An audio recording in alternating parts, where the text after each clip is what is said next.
अस्सलामुअलैकुम and welcome to maths academy. तो आज जो है हम एक और चैप्टर स्टार्ट करने लगे हैं जिसका नाम है सेल बायोलॉजी और cell structure and function. Okay, तो सबसे पहले बेसिक से देख लेते हैं। एडवांस क्लास को आगे बढ़ाने से पहले हम ज़रा सा प्रीवियस क्लासेस जो कि हम बचपन से पढ़ते आ रहे हैं उनको देख लेते हैं। तो सबसे पहले सेल का स्ट्रक्चर और फंक्शन हम पढ़ेंगे, उसके मीन्स के उससे पहले जो है हम जो है सबसे पहले सेल का इंट्रोडक्शन पढ़ेंगे और देन हम जो है वो अपने टॉपिक पे आ जाते हैं सेल स्ट्रक्चर एंड फंक्शन।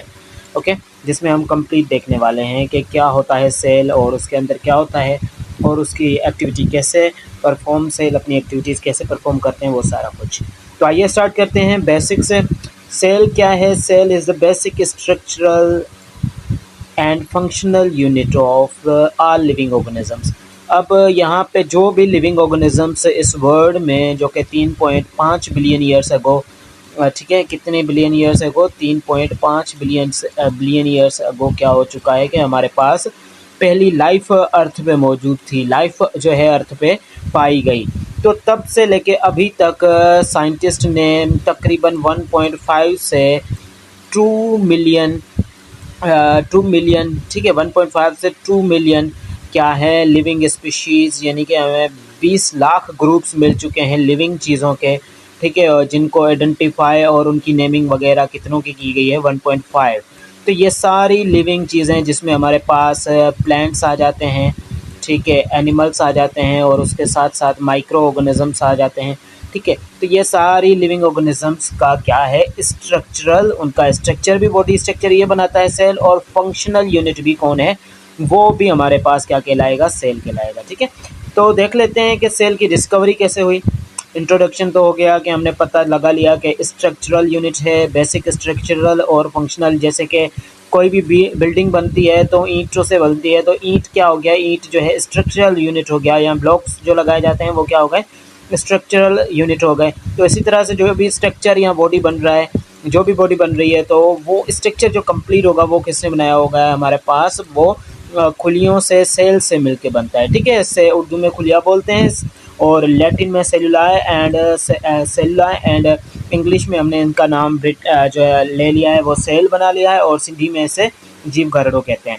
तो आइए स्टार्ट करते हैं डिस्कवरी ऑफ सेल से। डिस्कवरी ऑफ सेल दरअसल कैसे होती है कि हमारे पास सर रॉबर्ट हुक, ठीक है, सर रॉबर्ट हुक 1665 में सर रॉबर्ट हुक क्या करते हैं? सर रॉबर्ट हुक खुद एक साइंटिस्ट हैं, इंग्लिश साइंटिस्ट हैं, जिन्होंने डिस्कवर किया था सेल को, ठीक है। क्या करते हुए, कब किया था इन्होंने? एक कॉर्क को, एक स्लाइस ऑफ कॉर्क को, ओक ट्री का स्लाइस था, ठीक है, ओक ट्री, ओक ट्री, ठीक है, ओक ट्री, ठीक है।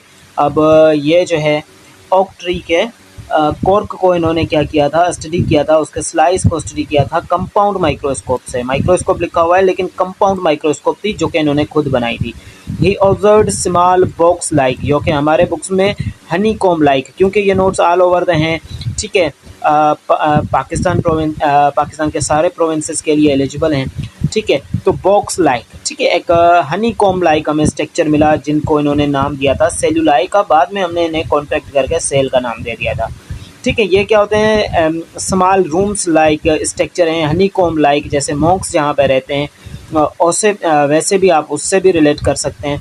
लेकिन क्या थे? हनी कॉम लाइक इस तरह के, मीन्स के कॉर्क में इस तरह के छोटे छोटे से मोन्टेंसरी के रूम्स नज़र आए उसे, जो कि दरअसल सेल वाल ही थी, ठीक है, ओक ट्री की। तो इसीलिए इसको स्मॉल रूम्स नज़र आए, जिसको इसने नाम दिया क्या? सेलुलाई का, सेल्स का। और उसके बाद हमारे पास क्या आ जाता है? उसके बाद ये तो डिस्कवरी हो गई सेल की कि कैसे डिस्कवर किया गया सेल को। ये तो मीन्स के प्लांट सेल था, ये प्लांट सेल था, तो ये ऑफ कोर्स मूवमेंट वगैरह इसमें नहीं थी, और ये डेड मटेरियल का था, जैसे कि सेल वाल है, ठीक है, सेल वाल ही दिखाई दी इससे। तो लेकिन हमारे पास फर्स्ट मूवमेंट करता हुआ सेल जो डिस्कवर किया था वो किया था एंटोनी वॉन ल्यूवेनहुक ने। एंटोनी वॉन ल्यूवेनहुक खुद एक डच साइंटिस्ट है। इन्होंने लिविंग सेल को क्या किया था?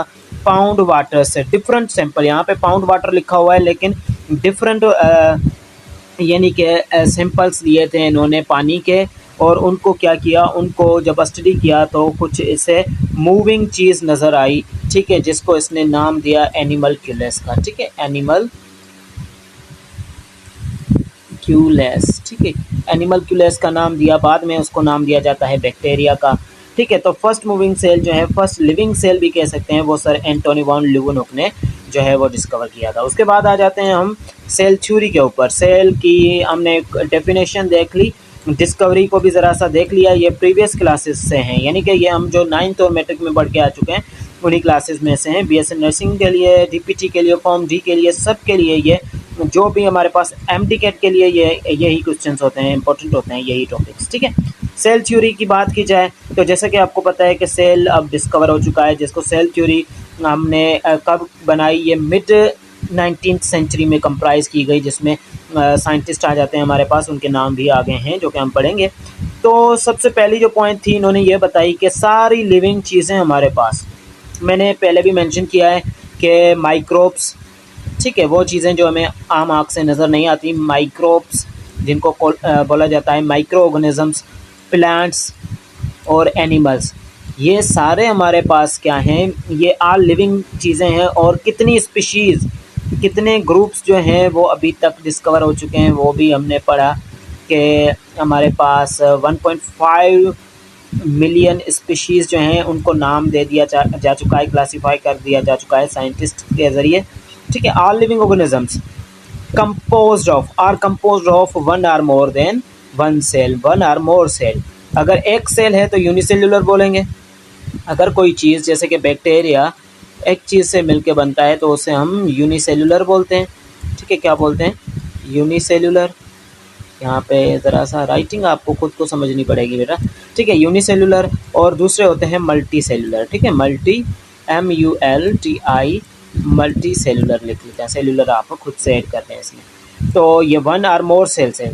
पहली पॉइंट में सेल थ्योरी में ये हुआ कि हमने पढ़ा कि ऑल लिविंग चीज़ें, जो भी जानदार चीज़ें हैं वो क्या हैं, वो सारी सेल से मिलके बनी होती हैं, चाहे वो एक सेल हो या फिर एक से ज़्यादा सेल। उसके बाद जैसे कि हमारी बॉडी जो है वो भी 75 ट्रिलियन से भी ज़्यादा सेल से मिलके बनती है। इवन कि हम जब फेस वॉश करते हैं, मुंह धोते हैं, तब भी हज़ारों सेल्स जो हैं वो गिर रहे होते हैं हमारी स्किन में से, तो फेस पे से, ठीक है। The cell is the basic unit of structure and function and organization in all living organism. सारी लिविंग ऑर्गेनिजम्स का क्या है, सेल जो है वो बेसिक स्ट्रक्चरल और फंक्शनल यूनिट है सारी लिविंग ऑर्गेनिजम्स का, ठीक है। सारी उनकी जो भी ऑर्गेनाइजेशन है उनकी बॉडी की, जिस लेवल पे भी हो, ठीक है, तो वो क्या होगी, सेल से मिलकर बनती है और सेल ही उनका बेसिक यूनिट है। उसके बाद है cell arise from pre existing cells. क्या करता है सेल? प्री एग्जिस्टिंग सेल्स से जो है वो अराइज होता है, बनता है। किस प्रोसेस से? सेल डिवीजन के प्रोसेस से। सेल क्या करता है? खुद को डिवाइड करता है, अपने जैसे ही सेल बनाता है। जैसे कि अगर चोट लग जाती है, ज़ख्म लग जाता है, तो वहाँ के पहले से मौजूद स्किन के सेल क्या करते हैं, खुद को डिवाइड करते हुए प्री एग्जिस्टिंग सेल से क्या हो जाते हैं, हमारे पास स्किन रिकवर हो जाती है, ज़ख्म जो है हील हो जाता है, ठीक है। तो इसी तरह से जो है सेल क्या करेंगे, अराइज करेंगे प्री एग्जिस्टिंग सेल से। ओके, उसके बाद कुछ मज़ीद पॉइंट ऐड कर दी गई हैं। The theory was developed through the contribution of scientist. ये हमारे पास शेल्डन, ठीक है, मैथ्यू शेल्डन बॉटनिस्ट है, और शिवान और रोडोल्फ विर्चो, इन तीनों के कंट्रीब्यूशन से ये थ्योरी जो है सेल थ्योरी बनाई गई थी। Is clear? अब आ जाते हैं सेल के स्ट्रक्चर पे। सबसे पहले सेल के स्ट्रक्चर, ये सेल का इंट्रोडक्शन हमने पढ़ लिया, अब सेल का स्ट्रक्चर देख रहे हैं और बाद में इसका फंक्शन भी डिस्कस साथ साथ करते जाएंगे, जैसे इनका फंक्शन। तो सेल की हम जो है यहाँ पे अब स्ट्रक्चर देखेंगे। सेल का मोस्टली स्ट्रक्चर ऐसे ही बनाया जाता है और मेरी ड्राइंग भी माशाल्लाह है, आप खुद ही समझ जाएं, ठीक है।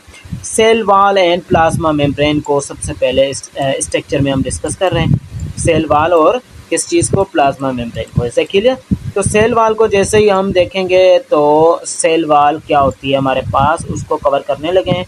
तो ये हमारे पास क्या हो गया, ये हम अभी सेल वॉल को क्लियर करने जा रहे हैं, जो कि क्या होती है, outer surface of some cells. कुछ सेलों का आउटर सरफेस, कुछ सेलों का यहाँ पे क्यों कहा गया है, सम सेल्स वर्ड यूज़ क्यों किया गया है? क्योंकि यहाँ पे एनिमल सेल में सेल वॉल जो है आउटर सरफेस नहीं होता। ये बैक्टीरिया, प्लांट और फंजी का आउटर सरफेस होता है, आउटर बाउंड्री होती है ये जो मैंने बनाई है, ठीक है, आउटर बाउंड्री होती है। लेकिन एनिमल सेल में क्या होता है, यहाँ पे सिर्फ सेल मेम्ब्रेन होती है, इसी यहाँ पे प्लाज्मा मेम्ब्रेन बोल सकते हैं, लेकिन सेल वाल उनमें नहीं होती, ठीक है, इसीलिए यहाँ पे सम वर्ड यूज़ किया गया है। Is covered with non living. अब ये क्या होती है, ये सेल वाल नॉन लिविंग है, ये भी पॉइंट है, क्लियर करते जाएं। स्टिफ लेयर, सख्त है, जिसको हम सेल वाल बोलते हैं। अब वापस से इस पॉइंट को, सबसे पहले पॉइंट को समझेंगे कि सेल वाल क्या होती है। आउटर सरफेस है, आउटर लेयर है जो कि कवर करता है, ठीक है, सेल को, और ये खुद होता है नॉन लिविंग, सख्त, और क्या होता है जिसको हम बोलते हैं, इस लेयर को सेल वाल बोलते हैं, ठीक है। अब this cell wall is present in at bacterial, fungal and algal and plant cell. अब ये प्लांट में, एल्जियल सेल में, फंगल और बैक्टीरिया में मौजूद होंगे। पॉइंट नंबर 2 में हमने ये क्लियर किया कि ये जो होता है लेयर सेल वाल का, वो क्या होता है, बैक्टीरिया के ऊपर होता है। सेल वाल बैक्टीरिया के ऊपर होती है, बैक्टीरियल सेल में होती है, फंगल सेल में, फंजाई के सेल में होती है, एल्जी के सेल में होती है, और उसके साथ साथ हमारे पास प्लांट के सेल में होती है, ठीक है। अब एनिमल के सेल में नहीं होती है, याद रखिएगा कि एनिमल्स में जो है सेल वाल एब्सेंट होती है एनिमल्स में, ठीक है। एनिमल लिख लेते हैं यहाँ पे।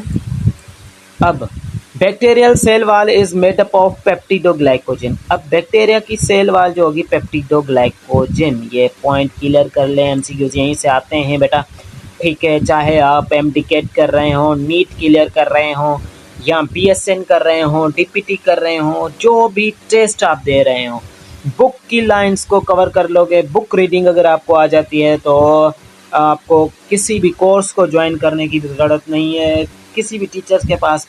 टीचर, वैसे मैं ऐसा तो नहीं कहूँगा कि आपको टीचर्स की ज़रूरत नहीं है, क्योंकि टीचर्स ही जो हैं आपको लीड करेंगे, आगे पहुँचाएंगे, लेकिन फिर ज़्यादातर आपको नीड नहीं पड़ेगी, क्योंकि आप खुद ही जो है टेस्ट पढ़ के खुद से सेल्फ स्टडी से भी टेस्ट क्लियर कर सकते हो। तो कहाँ पे थे हम पढ़ रहे थे कि bacterial cell wall is made up of peptidoglycogen and fungal cell wall is made up of modified polysaccharide, जिसको हम काइटिन बोलते हैं। पॉलीसेक्राइड क्या है, ये हम पिछले चैप्टर में बायोलॉजिकल मॉलिक्यूल्स में क्लियर करके आ चुके हैं, ठीक है।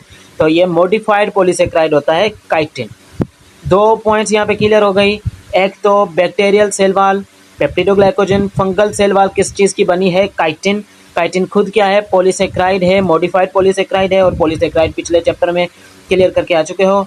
While plant and fungal cell wall is made up of cellulose, जबकि प्लांट की और फंजाई की सेल वाल जो होगी, जो कि आप यहाँ पे भी देखें, नोट्स में भी जो मैंने बनाए हैं उनमें भी जो है हमने लिख दिया है कि already discussed in chapter biomolecules, okay, जो कि आपका फर्स्ट चैप्टर है according to the new syllabus. I think ये पॉइंट क्लियर हो चुकी होगी।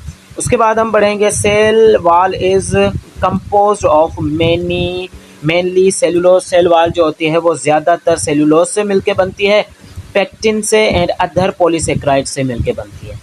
अब ये मटेरियल, ठीक है, these material of cell wall are always synthesized by protoplasm. अब ये कौन बनाता है, ये प्रोटोप्लाज्म बनता है। अब ज़रा सा बेसिक से भी देख लेते हैं, प्रोटोप्लाज्म खुद क्या होता है। ये हमने सेल बनाया, ये सेल का न्यूक्लियस, इसको हम क्या बोल रहे हैं, ये जो एरिया यहाँ से मैंने यहाँ तक जो लाइन ड्रा की है, अब इसका कलर चेंज कर लेते हैं, इसको ज़रा सा ग्रीन कर लेते हैं, ठीक है। अब ये जो ग्रीन चीज़ इसमें पड़ी है, इस, ठीक है, ज़रा सा, ठीक है, ये ग्रीन चीज़ पड़ी है, इसको हमने कहा कि ये फ्लूइड है, ठीक है, और इसके अंदर भी, न्यूक्लियस के अंदर भी फ्लूइड है। इन दोनों के फ्लूइड को हम क्या बोलेंगे, कंबाइनली प्रोटोप्लाज्म बोलेंगे। तो ये सेल वाल और ये मटेरियल कहाँ से निकलता है, पेक्टिन और सेलुलोज वगैरह, ये सेल के इस हिस्से से निकलता है, ठीक है। Secreted out of the cell and deposit around the outer surface of cell membrane, plasma membrane, okay. तो यहाँ पे क्या हो गया, हम यहाँ पे डिस्कस कर रहे हैं, ये चीज़ डिस्कस करेंगे हम, यहाँ पे हम प्लांट को डिस्कस करेंगे, सेल मेम्ब्रेन को नहीं, क्योंकि ये सेल मेम्ब्रेन भी मौजूद होती है, और उसके बाद जो है ये जनरेट करती है किसको, सेल वाल को। यहाँ पे सेल वाल के हम मज़ीद क्लासिफिकेशन देखें तो सेल वाल हमारे पास मिडिल लेमेला होता है, प्राइमरी लेमेला होता है और सेकेंडरी वाल, ठीक है, प्राइमरी वाल सेकेंडरी वाल की मिलके बनी होती है। अब इतना ज़्यादा डीप में नहीं जाएंगे क्योंकि हमारी टेस्ट जो हैं वो मोस्टली इजी पोर्शन से ही आती हैं। तो हम फंक्शन ऑफ सेल वाल को देख लेते हैं कि सेल वाल का अब फंक्शन क्या होगा। हमने ये पढ़ा कि आउटर मोस्ट बाउंड्री को हम सेल वाल कहते हैं, ठीक है। सेल वाल के बारे में सबसे पहले किसने बताया? तो हमने कहा कि रॉबर्ट हुक ने बताया, क्योंकि सेल को डिस्कवर करते हुए उसने सबसे पहले सेल वाल को ही स्टडी किया। परफॉर्म टू इम्पोर्टेंट फंक्शंस, यहाँ पे दो इम्पोर्टेंट फंक्शंस हैं इसके।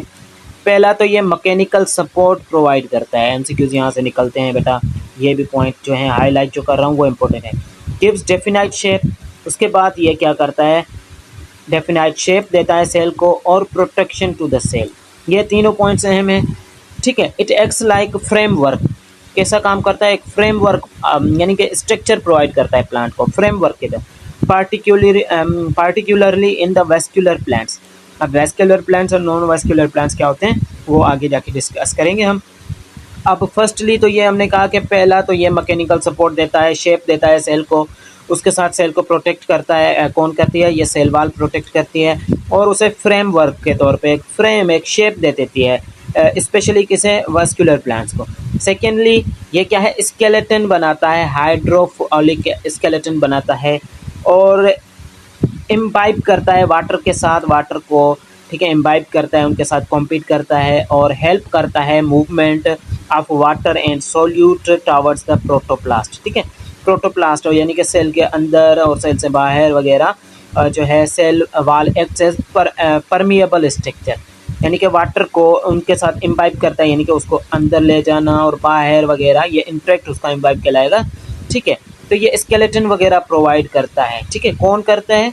ये सेल वाल करता है, ठीक है। सेल को क्या सेल वाल, अब देखेंगे आप इसे जेंडर में नहीं लेके जाएं करता है या करती है, ठीक है। तो आप कह लें कि ये ऐसे स्केलेटन प्रोवाइड करती है क्योंकि ये इम्बाइब करती है किसके साथ? वाटर के साथ, और इम्बाइब करके वाटर की मूवमेंट को आसान बनाती है, सॉल्यूट्स की मूवमेंट को आसान बनाती है जो कि सेल के अंदर उससे रिक्वायर्ड होते हैं। तो ठीक है, उसके बाद हमने दो फंक्शंस पढ़ लिए सेल मेम्ब्रेन के, सॉरी सेल वाल के। अब जो आ जाते हैं प्लाज्मा मेम्ब्रेन। अब प्लाज्मा मेम्ब्रेन क्या होती है? हमने कहा एक तो हम यहाँ पे डिस्कस कर रहे थे कि सेल की आउटर मोस्ट बाउंड्री, तो यहाँ पे एक और बाउंड्री भी होती है, एक और लेयर भी होती है सेल वाल के नीचे, ठीक है, ये बाउंड्री, ठीक है, दूसरे नंबर पे। तो इससे हम प्लाज्मा मेम्ब्रेन कहेंगे या फिर सेल मेम्ब्रेन भी कह सकते हैं। इसे क्लियर? आई होप के क्लियर हो रहा होगा। सेल मेम्ब्रेन या फिर प्लाज्मा मेम्ब्रेन हम इसे कहेंगे, ठीक है। और ये स्पेशली क्या है? ये हमारे पास स्पेशली एनिमल्स में भी मौजूद होती है, तो इसे डिस्कस कर लेते हैं। अब चाहे वो सेल प्रोकैरियोट हो या यूकैरियोटिक हो, अब प्रोकैरियोटिक और यूकैरियोटिक में भी डिफरेंस आगे देखेंगे इंशाल्लाह। प्रोकैरियोटिक क्या होते हैं? प्रोकैरियोटिक में विजिबल न्यूक्लियस नहीं होता और यूकैरियोटिक्स में विजिबल न्यूक्लियस होता है। अब दो तरह के सेल होते हैं, जैसे कि ये सेल, इसमें मैंने विजिबल न्यूक्लियस बनाया, और ये सेल में बैक्टीरिया का सेल बना रहा हूँ, इसमें इसका मटीरियल ऐसे ऐसे पड़ा रहता है, ठीक है, विजिबल नहीं होता। न्यूक्लियर मेम्ब्रेन वगैरह नहीं होती, मेम्ब्रेन बाउंडेड ऑर्गेनली नहीं होते जो कि हमारे पास एक यूकैरियोटिक सेल में होते हैं।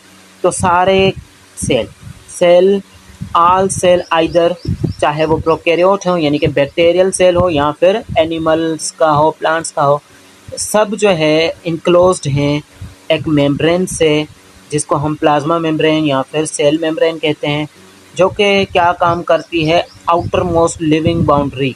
ये क्या है? आउटर मोस्ट लिविंग बाउंड्री है, ये सबसे बैरूनी लिविंग बाउंड्री है। और ये आउटर मोस्ट बाउंड्री तो है कौन सी? Cell wall outermost boundary तो हम डिस्कस कर रहे हैं, लेकिन ये नॉन लिविंग बाउंड्री है। आउटर मोस्ट लिविंग बाउंड्री जो होगी वो क्या होगी? वो हमारे पास प्लाज्मा मेम्ब्रेन या फिर सेल मेम्ब्रेन होगी। इसे clear I think?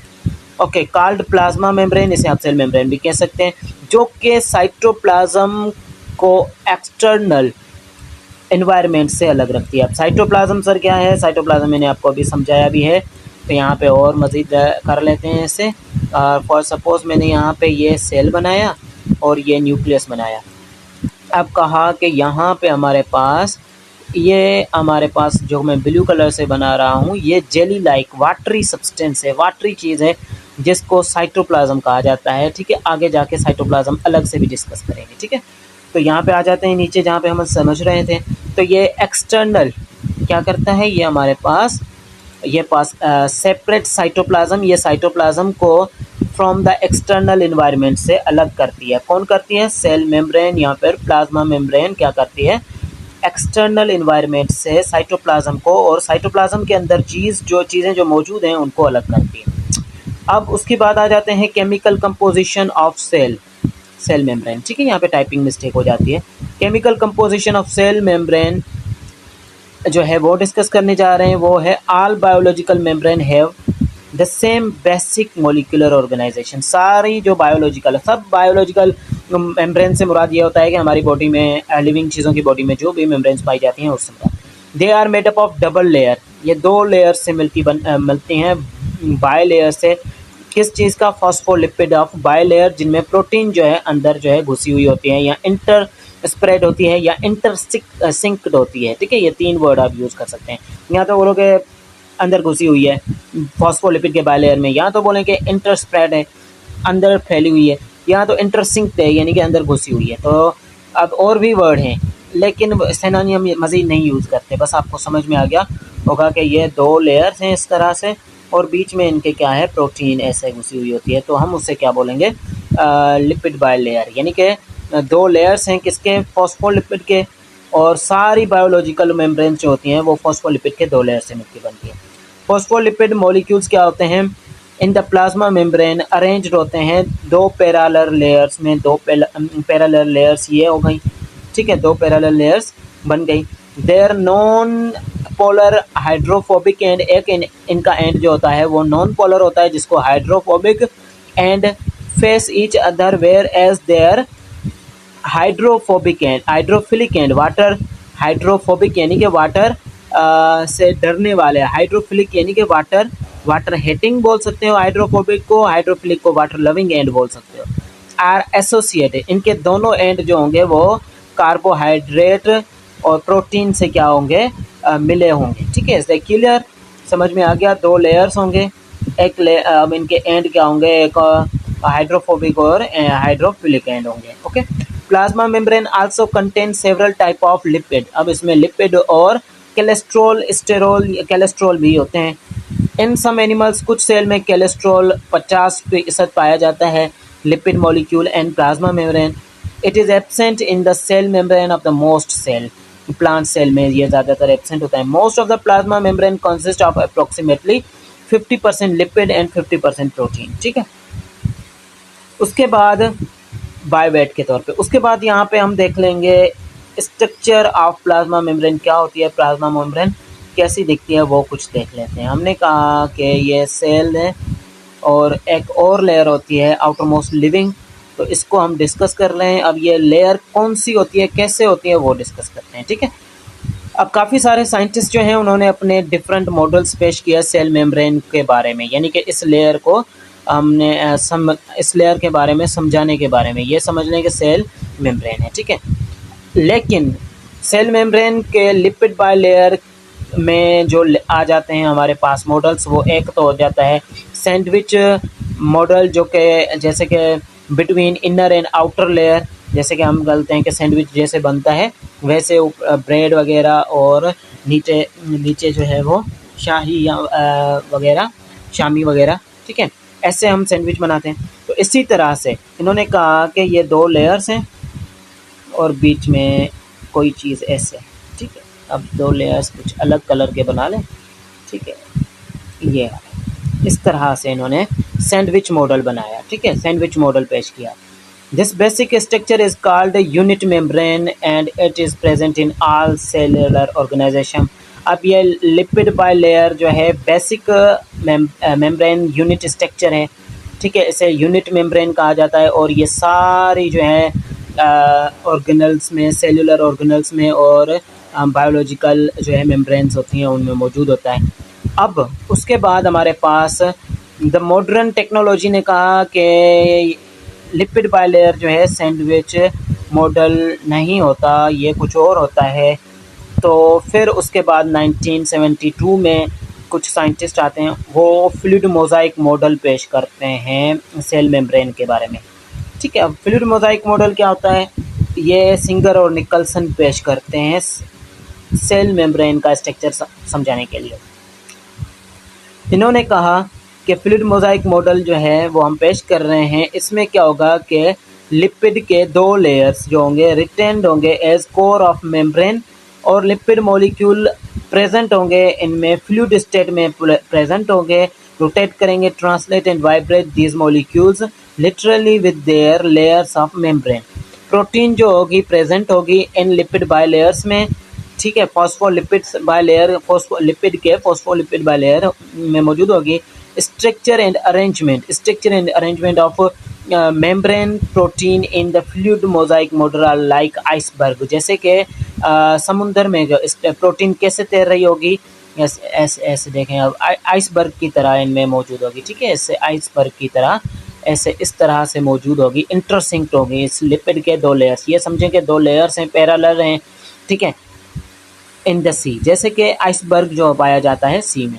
Protein occurs as a mosaic of discontinuous particle. अब प्रेजेंट यहाँ पे प्रोटीन जो है मोज़ेक की तरह मौजूद है, डिसकंटिन्यूस पार्टिकल्स की तरह पेनिट्रेट की हुई है, इसमें पेनिट्रेट घुसी हुई है, ठीक है, इन दोनों लेयर्स में, इसीलिए हम इसको मोज़ेक मॉडल कहते हैं, ठीक है। Deeply into even completely through the lipid sheet, even के ये क्या है कंप्लीटली लिपिड शीट में क्या है घुसी हुई होती है, ठीक है। The components of plasma membrane are mobile, यानी कि ये हरकत कर सकते हैं, and capable of coming together, engage various type of transmission, और ये सेमी परमानेंट इंट्रैक्शन होते हैं। प्रोटीन जो कि एसोसिएट होती है, प्रोटीन जो कि यहाँ पे लिपिड बाय लेयर में देखो, जो कि मैंने आपको यहाँ पे बना के भी दिया कि इस तरह की स्ट्रक्चर 2 लेयर्स होते हैं, प्रोटीन बीच में इंटरसेक्ट होती है, तो उनको हम 2 तरह से जो है डिवाइड कर सकते हैं। एक इंटीग्रल प्रोटीन, ठीक है, इंटीग्रल प्रोटीन होती है, और दूसरी पेरिफेरल प्रोटीन होती है। अब जो इंटीग्रल प्रोटीन होती है उसको हम जो है वो इंटरसिंक प्रोटीन भी बोल सकते हैं, इंटरसिंक्ट प्रोटीन भी क्या कर सकते हैं, उसे बोल सकते हैं। Class of protein that are directly incorporated within the lipid bilayer, एक क्लास है प्रोटीन को जो कि डायरेक्टली इनकॉर्पोरेट है लिपिड बायलेयर के साथ। इस दोनों some of these protein are believed to provide channel through the water soluble substance. अब इस प्रोटीन को यह भी माना जाता है कि ये क्या करती है, चैनल प्रोवाइड करती है वाटर और सोल्यूट को, यानी कि रास्ता प्रोवाइड करती है, ठीक है। सच आयंस, जैसे कि आयंस को सोल्यूबल वाटर सोल्यूबल सब्सटेंस को कैन पास थ्रू, ताकि उनमें से पास हो जाएं बैक और फोर्थ, यानी कि बैक और फोर्थ यानी कि आगे पीछे, यानी कि सेल के अंदर से बाहर भी जा सकें और बाहर से अंदर की तरफ भी आ सकें, ठीक है। उसके बाद जो है हमारे पास दूसरी प्रोटीन जो होगी जो कि इन दोनों लेयर्स में, तो पेरिफेरल प्रोटीन आ जाती है, जिसको हम एक्सट्रिंसिक प्रोटीन यानी कि बैरूनी प्रोटीन भी बोल सकते हैं।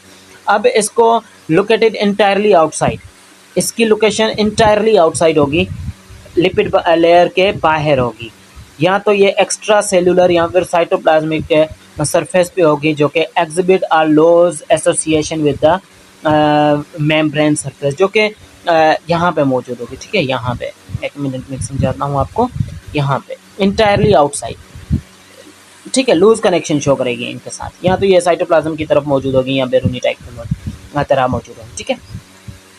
अब उसके बाद हम देखते हैं यहाँ पे फंक्शन ऑफ प्लाज्मा मेम्ब्रेन। हमने डिस्कस किया प्लाज्मा मेम्ब्रेन क्या होती है, उसका स्ट्रक्चर क्या होता है। 2 मॉडल्स थे, सैंडविच मॉडल और फ्लूइड मोज़ाइक मॉडल। हमने कहा कि साइंटिस्ट जो है मानते हैं कि सैंडविच मॉडल जो होता है वो पुराना हो चुका है, इसीलिए हम अब जो है एक्सेप्ट करते हैं फ्लूइड मोज़ाइक मॉडल को। अब आ जाता है फंक्शन ऑफ प्लाज्मा मेम्ब्रेन। तो फंक्शन ऑफ प्लाज्मा मेम्ब्रेन में अगर हम देखें तो plasma membrane perform several functions, जैसे कि ये तो पहले रिसेप्टर्स के लिए क्या है, प्लेटफॉर्म है, चैनल है, एंजाइम्स के लिए एंटीजेंस, और हमारी बॉडी में क्या है जो कि रिसेप्ट करते हैं, रिसेप्टर्स हैं, यानी कि रिसीव करते हैं किसी भी एक्शन को और एक जगह से दूसरी जगह मटेरियल ट्रांसफ़र करते हैं और हमारी बॉडी के रिएक्शन तेज करते हैं, एंजाइम्स, ठीक है, और एंटीजेंस, ठीक है। तो ये इन सारों के लिए क्या है, इन सारों के लिए ये हमारे पास है सेवरल काम करती है और ये प्लेटफॉर्म प्रोवाइड करती है इन सारी चीज़ों के लिए। बट फ्लो ऑफ स्पॉटेंट functions are protection of cell कॉपल्स, ठीक है, प्रोटेक्शन करना किसकी, सेल की चीज़ों की, उनको रेगुलेट करना, सॉल्यूशन सेल के अंदर मटेरियल्स को रेगुलेट करना, इन और आउट करवाना, ये भी इसका काम है। ठीक है, और लिमिटेशंस तक। अब साइटोपिथ जो होते हैं, यानी कि साइटोप्लाज्म के अंदर पिथ्स जो होती हैं, उनको भी लिमिटेशन तक लिमिट करके रखना। Limitations are checked by flow of material across the cell membrane. अब ये मींस के फ्लो कैसे चेक किया जाता है, वो मटेरियल्स अक्रॉस द मेम्ब्रेन जो जा रहे होते हैं, यानी कि अब ये एक सेल है, दूसरा सेल है, ये इसकी मेम्ब्रेन है, तो यहाँ पे इनका मटेरियल कितना जा रहा है, कितना चाहिए, कितना नहीं चाहिए, तो ये लिमिटेशंस भी चेक करना इसका काम होता है। Across the membrane main and which is necessary to maintain. अब ये सारी जो है वो नेसेसरी होती हैं सुइटेबल पेट्स और सुइटेबल मटेरियल तक मेंटेन करना। Material concentration for enzyme activity, enzyme की एक्टिविटी तक कितना मटेरियल या सब्सट्रेट प्रोवाइड करना है। कोई टॉक्सिक चीज़ तो सेल के अंदर नहीं आ रही और कोई चीज़ ज़्यादा तो नहीं आ गई सेल के अंदर, तो ये सारा मेंटेन करना किसका काम है, प्लाज्मा मेम्ब्रेन का। Lipid bilayer control fluidity in the variable temperature. ये फ्लूइडिटी को भी यानी कि कंट्रोल करता है, क्योंकि टेम्परेचर हमारे एनवायरनमेंट का जो है वो बढ़ता और कम होता रहता है। एंड इसी के साथ increase the flexibility of the cell membrane. It controls condition by increasing and decreasing saturated fatty acids. ये सारे काम जो होते हैं वो increasing and decreasing of unsaturated fatty acid की मदद से होते हैं in them movement of the polar molecule and the ions. ठीक है, ये सेल के अंदर ही मूवमेंट्स होती हैं, मटेरियल को इन करवाना, आउट करवाना, एंजाइम्स को लेके जाना, ट्रांसपोर्ट वगैरह, ये सारा लिमिटेशंस को कंट्रोल करना।